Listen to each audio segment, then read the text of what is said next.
Hello everyone, as you may know, since 1949 China has been colonizing and occupying East Turkestan. Over the past 68 years, China has undertaken many policies that took the lives of millions of innocent people in East Turkestan. Over the years, China targeted the essence of Uyghur and Turkic identity in East Turkestan by placing restrictions on religious, cultural, and social economic practices.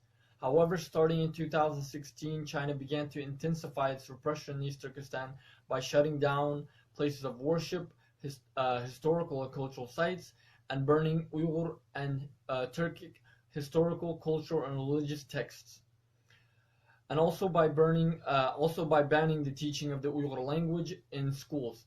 Further, the Chinese government placed over 1 million Chinese officials to live in the homes of Uyghurs and other peoples of East Turkestan to monitor and ensure their loyalty to the Chinese state.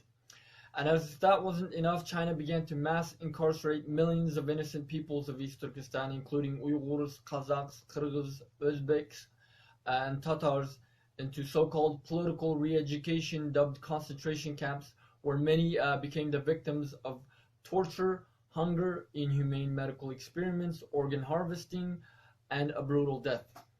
However, recently members of the international community, including reporters, human rights organizations, researchers, academics, activists, and individuals began to voice their concern and reveal the reality in East Turkestan through various means of social media like Facebook and Twitter.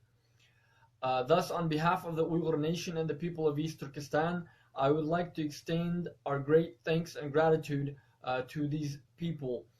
We are very grateful for your support, and we thank you for every bit of effort you have all exerted, and highly encourage you to continue on your unwavering support. And also to our followers, and I would like to ask them to continue their support as well by sharing, liking, and commenting on our posts and videos regarding the situation in East Turkestan, and to help project the voice of the people of East Turkestan to the international community. Thank you.